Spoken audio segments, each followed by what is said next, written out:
Terima kasih. Pada kesempatan ini saya akan membahas tentang politik nuklir senjata. Nama Marcelus Tewesi, NIM 18030300153, kelas D semester 6. Tugas metode penelitian sosial kualitatif. Politik nuklir senjata. The Politics of Nuclear Weapons adalah buku yang memiliki semua kepribadian yang menarik. Ikatan penemuan ilmiah mendasar dijelaskan dengan kejelasan dan kelahiran.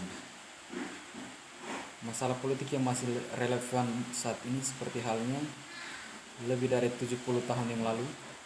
Ini adalah sumber daya yang sangat baik bagi siswa yang mencari pemahaman yang lebih baik tentang senjata yang telah mendominasi keamanan dan strategi internasional sejak tahun 1945. Secara efektif, dengan literatur penelitian yang luas dan kompleks, perdebatan kebijakan dan memberikan pengantar yang kuat untuk kedua teknologi dan aspek strategis persenjataan nuklir.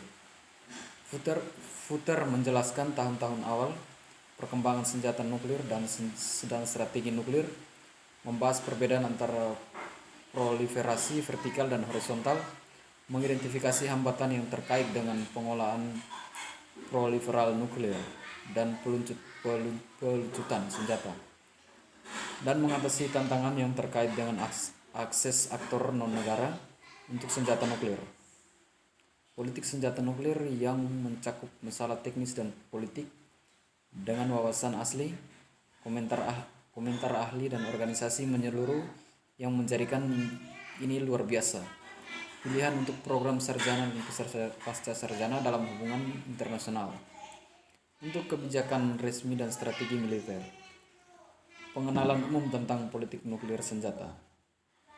Meskipun telah berlalu lebih dari 7 dekade sejak penggunaan pertama dan satu-satunya dalam perang, senjata nuklir tetap menjadi pusat keamanan internasional di zaman modern dunia seperti sebelumnya. Memang beberapa ilmuwan menyarankan penggunaan senjata nuklir dapat menyebabkan musim dingin nuklir di mana dunia mungkin menderita tahun suhu beku karena kejatuhan radioaktif yang dilepaskan ke atmosfer, dan di mana semua bentuk kehidupan akan berjuang untuk bertahan hidup. Atmosfer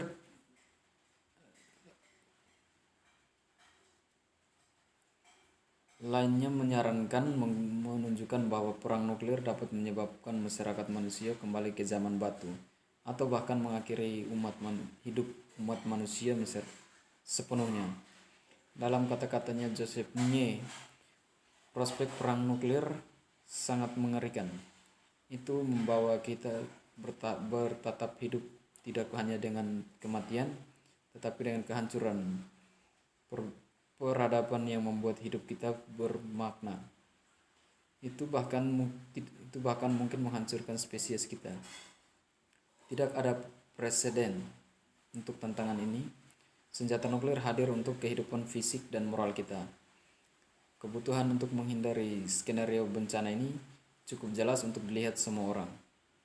Sedangkan ancaman perang nuklir niscaya telah surut sejak tergelap dari hari-hari perang dingin pada tahun 1945 sampai 1991. Potensi bencana penggunaan nuklir baik sengaja atau tidak disengaja tetap ada. Faktanya, dunia nuklir kita di awal tahun 2020-an bisa dibilang sama berbahayanya dengan titik maupun untuk satu generasi. Ini sangat penting mengingat fakta paling banyak digunakan senjata nuklir modern secara signifikan lebih kuat, akurat, dan canggih dibandingkan dengan yang digunakan untuk melawan Jepang pada Agustus 1945. Karena sejumlah besar dapat diluncurkan hanya dengan pemberitahuan beberapa menit. Meskipun kemajuan dalam keselamatan nuklir dan tindakan pencegahan keamanan, pertumbuhan nuklir tabu, dan berbagai mekanisme kontrol senjata, termasuk perjanjian larangan nuklir. Penting untuk dicatat bahwa tidak ada pertahanan yang dapat diandalkan untuk melawan senjata nuklir. Sama pentingnya untuk menjaga agar tidak terlalu percaya diri hanya karena nuklir senjata yang digunakan 2 kali beberapa dekade yang lalu. Ini tidak berarti bahwa mereka tidak akan digunakan di masa depan. Memang mungkin satu-satunya cara mencegah penggunaan nuklir di masa depan berarti mengubah perdebatan nuklir yang menyingkirkan dua senjata ini. Sejak tahun 1945, 8 negara telah secara terbuka memperoleh dan mempertahankan nuklir, kemampuan bersenjata, dan Israel secara luas diyakini memiliki senjata nuklir, atau meskipun tidak secara terbuka mengakui hal ini. Senjata nuklir secara intern bersifat politis, dan politik nuklir, kebijakan dan strategi adalah tantangan manusia, budaya, psikologi, dan pengaruh domestik seperti tantangan ancaman militer material, kapabilitas dan persenjataan, dan sistem internasional. Pool senjata nuklir seringkali bisa menjadi masalah partai politik, didorong oleh berbagai pihak, kepentingan komersial atau birokrasi, atau bahkan mencerminkan normatif yang lebih luas, pemahaman tentang hubungan dengan status kekuatan besar di dunia internasional. Jadi sementara para ahli hubungan internasional realis pasti bisa menunjukkan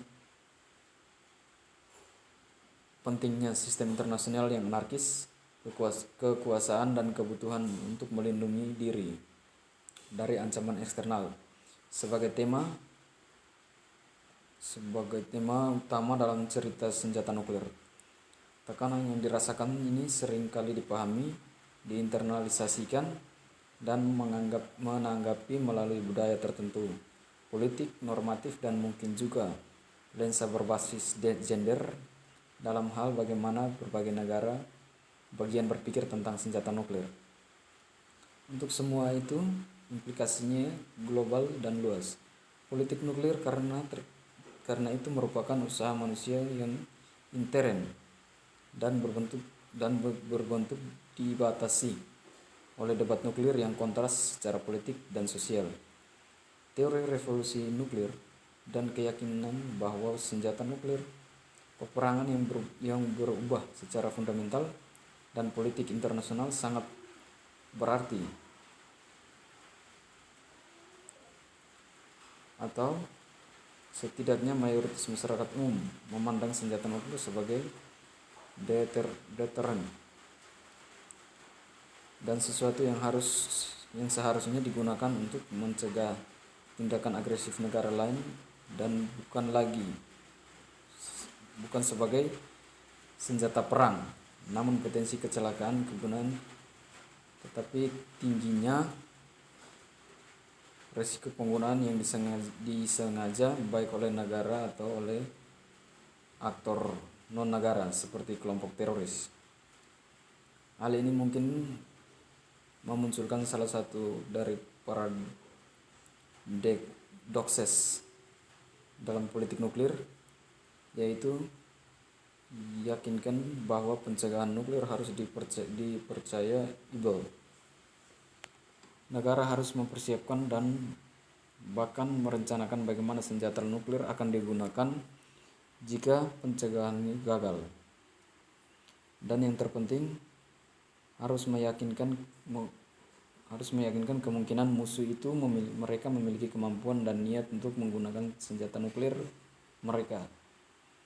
Hal ini pada gilirannya telah menghasilkan rencana peperangan yang sangat rumit, mengarahkan perintah dan kendali senjata nuklir ke arah prioritas dapat menggunakannya untuk keselamatan dan keamanan. Dalam beberapa kasus ekstrim, pasti negara bahkan memunculkan untuk menghibur gagasan memerangi perang nuklir.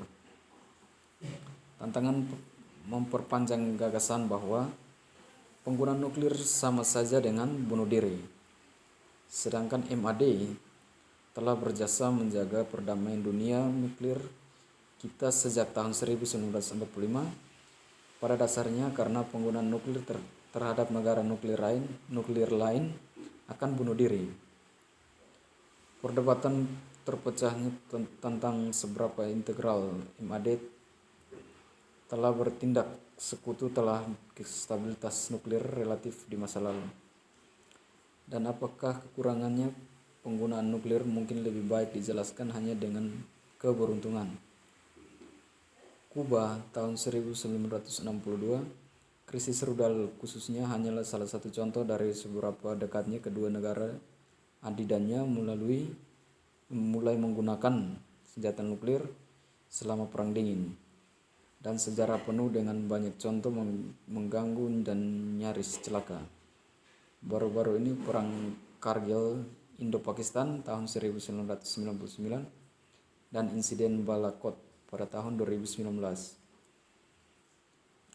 Mungkin yang lebih memprihatinkan, momok kelompok teroris memperoleh dan menggunakan senjata nuklir mengancam untuk merusak banyak aksioma yang memiliki masa lalu nuklir kita.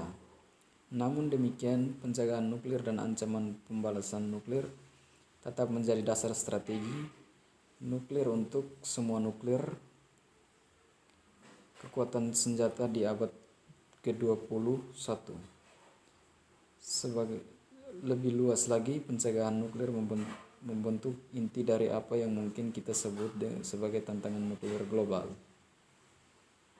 Prinsip fundamental seperti non-proliferasi, pantang nuklir, dan kompromi mitigasi terhadap peluncuran senjata, di mana politik nuklir berperan.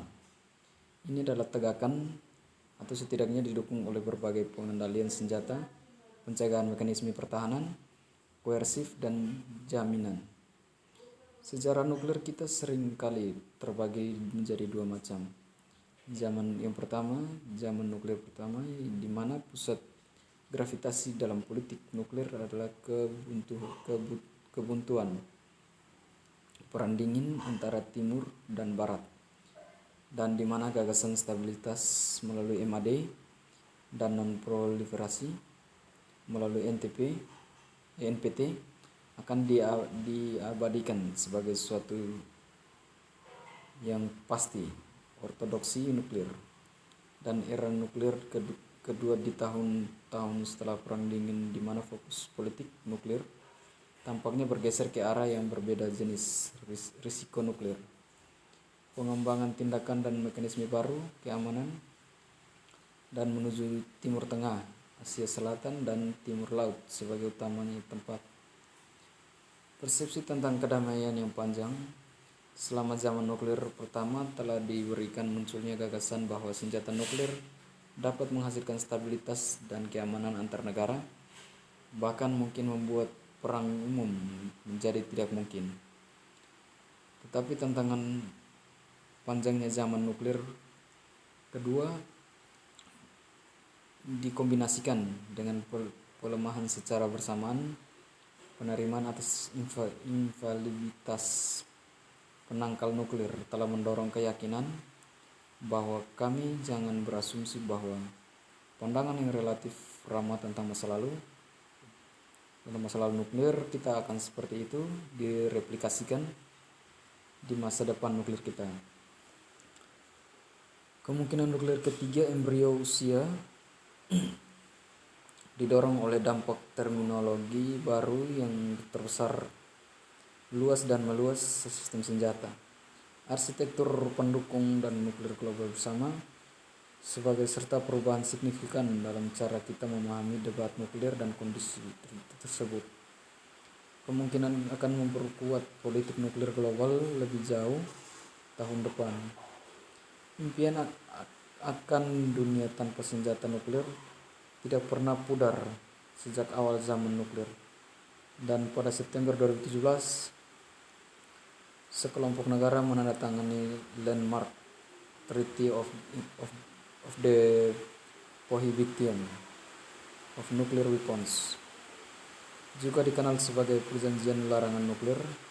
Namun sementara perjanjian larangan merupakan simbol dari keinginan baru untuk bergerak menuju dunia bebas nuklir, tidak ada satupun sewa negara bersenjata nuklir telah mendaftar untuk itu. Memang semuanya bersenjata nuklir.